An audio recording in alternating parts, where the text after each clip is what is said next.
तो जय नित्यानंद। आज के ज्ञान में मैं बताना चाहूंगा किसी अ, व्यक्ति का जो मेरे YouTube पर जो है चैनल को देखते हैं, वीडियोस को देखते हैं, सुनते हैं। उनका एक प्रश्न था, तो पहले मैं उनका प्रश्न दोहरा दूं। उनका प्रश्न है, उन्होंने लिखा है कि प्रणाम, आपकी सेल्फ रियलाइजेशन की वीडियोस देखी, काफी इन डेप्थ एनालिसिस और रियलाइजेशन है। मेरा एक सवाल है, अ, रह गया तो कहीं से जवाब नहीं मिल पा रहा है। यही यह कि प्रकृति आत्मा से निकली है या आत्मा ही प्रकृति बन गई है, और आत्मा आत्म जागृति के बाद क्या ये जगत मिथ्या भाषित होने लगती है या सब ब्रह्ममय हो जाता है? कृपया मार्गदर्शन करें। तो उन बंधु के लिए जो है ये वीडियो मैं आज बना रहा हूं। तो इसमें जितनी भी चेतना के साथ मैं आप तक ये बात को पहुंचा रहा हूं, उसके अनुसार आप प्रयास करें उसको ग्रहण करने का, रिसीव करने का। धारणा शक्ति का मतलब ये होता है कि आप रिसीव कर सको।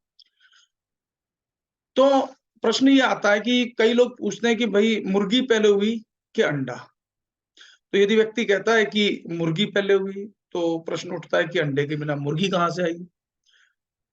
फिर कोई कहता है कि चलो मुर्गी पहले पैदा हुई, तो मुर्गी अगर पहले पैदा हुई तो अंडे के बिना मुर्गी कहां से आई, और मुर्गी के बिना अंडा नहीं आ सकता।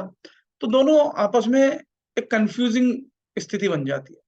तो इस पर जो मेरा जवाब है, जो मैं टिप्पणी कर रहा हूं, वो ये है कि प्रकृति और अविनाशी आत्मा, आप जिसको आत्मा का ही फर्दर जो आप सर्वात्मा, यानी उसके अतिरिक्त कुछ है ही नहीं, ये दोनों शुरू से थे। और दोनों में हल्का सा जो आपको अंतर समझाना चाहूंगा वो ये है कि प्रकृति जड़ है, उस और जो आत्मा या परमात्मा है वो चैतन्य है।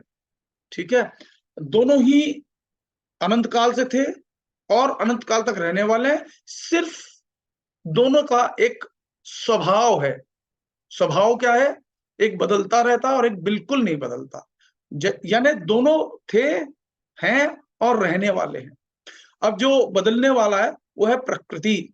यानी जितने भी कण है प्रकृति में, जितने भी कण हैं, एटम्स हैं, वो एक भी जो है नया नहीं बनता और पुराना नहीं होता। फर्क क्या होता है?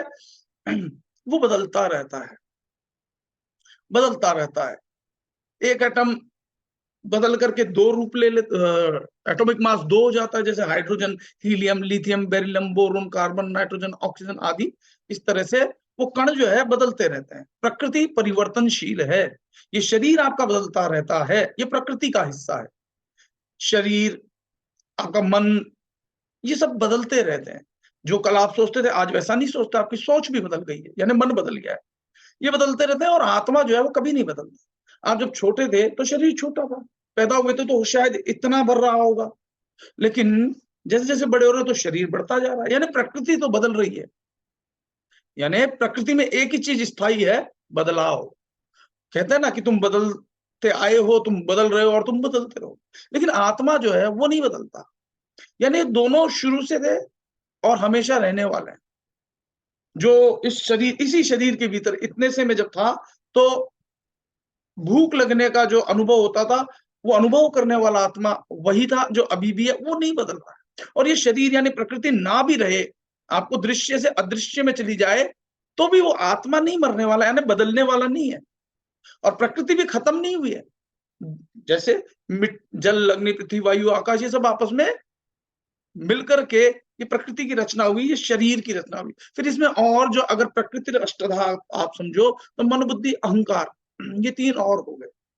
तो ये सब थे लेकिन परिवर्तनशील है। ये खत्म नहीं होते, बदलते रहते हैं, बदलते रहते हैं, बदलते रहते हैं। ऐसे समझो, समुद्र का पानी आकाश में चल करके बादल बन जाता है, फिर वही बादल वापस समुद्र बन जाता है, पानी बन जाता है। तो दोनों शुरू से थे और शुरू शुरू से होने के बावजूद भी आगे भी रहेंगे। ये नित्य है। एक परिवर्तनशील है, एक अपरिवर्तनशील है। जो अपरिवर्तनशील है, जो आप हो, आत्मा हो, क्योंकि आत्मा के अस्तित्व के कारण ये अब शरीर आपको चलता हुआ दिखाई दे रहा है, खाता हुआ दिखाई दे रहा है, सब इसमें 3 गुण दिखाई दे रहे हैं आपको अब। क्यों दिखाई दे रहे हैं? जड़ और चेतन के संयोग के कारण ये अब आपको दिखाई दे रहे हैं। ठीक है? तो दोनों ही शुरू से थे, लेकिन अब इसमें बात ये आती है कि क्या जो है मैं आत्मा को जान जाऊँगा तो क्या ये सब जैसा प्रश्न मैं एक बार फिर पढ़ता हूँ कि आत्मा से उत्पन्न हुए? नहीं, ये आत्मा से उत्पन्न नहीं हुए। हाँ, आत्मा जो है वो ऊर्जा देता है। किस चीज़ के लिए ऊर्जा देता है? ये लगातार उसको क्रियाशील बनने के लिए। तो उनका एक बार मैं प्रश्न फिर जो है रिपीट कर देता हूँ। उनका प्रश्न है कि प्रकृति आत्मा से निकली है? नहीं, प्रकृति आत्मा से निकली है या आत्मा ही प्रकृति बन गई है? आत्मा प्रकृति नहीं बनी है, प्रकृति अपनी जगह है। हाँ, ये जो प्रकृति है, इसका संचालन क्या होता है? परमात्मा की अध्यक्षता में होता है। मैं अभी आपको वो भी समझा देता हूँ। पहले मैं आपको वो श्लोक समझा दूँ जिससे आपको थोड़ा-सा क्लियर हो जाए। वो 9वें चैप्टर में ये सारी चीज़ें 9वें चैप्टर के 5वें या चौथे 5वें श्लोक से शुरू करते हैं हम। तो एक बार मैं चौथा श्लोक, हाँ, तो इसमें भगवान बता रहे हैं कि मया तत्मिदं सर्वं जगद अव्यक्त मूर्तिना मतस्थानि सर्वभूतानि न चाहम तेष्वस्थितः न च मतस्थानि भूतानि पश्यमे योगमेश्वरम भूत बृन्न च भूतस्थो मम आत्मा भूत भावन। यानी ये सब संसार मेरे निराकार स्वरूप से ही व्याप्त है।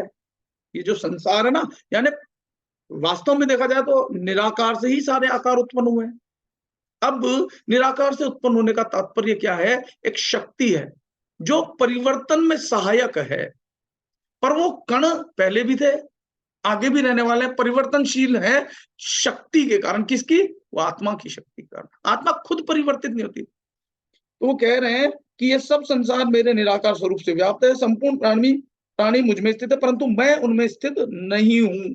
कहने का तात्पर्य है जो आत्मा है वो शुद्ध है, चैतन्य है, वो उसमें स्थित नहीं होता है। जब वो उसमें स्थित हो जाता है तो वो आत्मा नहीं रह जाता, वो हो जाता है जीवात्मा, जिसको कहते हो आप उपद्रष्टानुमंता च भर्ता भोक्ता महेश्वर है परमात्मेति चापयुक्तो देहस्मिन् पुरुष पर। यानी ये जो आत्मा जब जड़ यानी मन और माया का संयोग कर लेता है, उनके साथ एकीकार कर लेता है, तो अब ये स्वतंत्र नहीं रहता, अब ये बंध जाता है मन माया के कारण। इस शरीर में जो 72,000 नस नाड़ियों से बंधा हुआ ये जीवात्मा बन जाता है, और इस शरीर के भीतर मांस मज्जा, इस पूरे शरीर के भीतर एक आत्म तत्व है जिसको जीवात्मा कहते हो आप। अब वो पूर्ण रूप से स्वतंत्र नहीं है, वो बन जाता है। तो ये जो जीव उत्पन्न हुआ और अब जो जड़ और चेतन के संयोग से 3 गुण अपने आप चल रहे हैं प्रकृति के कारण, वो 3 गुणों से कार्य हो रहे हैं। इच्छाएं होती हैं, आप सोते हो, आप जागते हो, आप खाते हो, ये सब क्रियाएं होती हैं।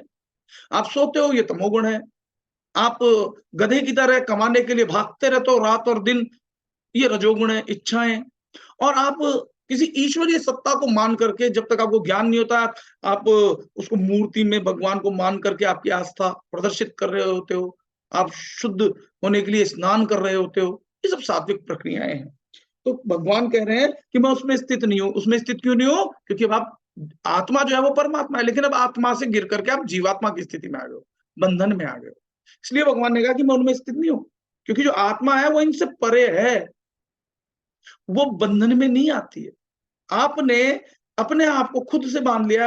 अब आप मन माया के बंधन में आ गए। इस मन माया, इस मन जीते जग जीत, जैसे ही आप मन को जीत लोगे, ये जितनी भी साधना होती है मन को जीतने के लिए होती है, आत्मा को नहीं। जैसे आप मन को जीत जाते हो वैसे ही आप मुक्त हो जाते हो। तो आत्मा, आपका मूल स्वरूप आत्मा है, और आत्मा जो है आनंद, सत्य चित्त आनंद है। हर आदमी खुशी चाहता है। नौकरी लग जाए, क्यों? खुशी मिलेगी। शादी हो जाए, क्यों? खुशी मिलेगी। गाड़ी आ जाए, क्यों? खुशी मिलेगी। वास्तव में आपका मूल स्वरूप खुशी यानी आत्यंतिक सुख ही आपका मूल स्वरूप है, और आप इसीलिए उसकी ओर दौड़ते रहते हो, भागते रहते हो लगातार।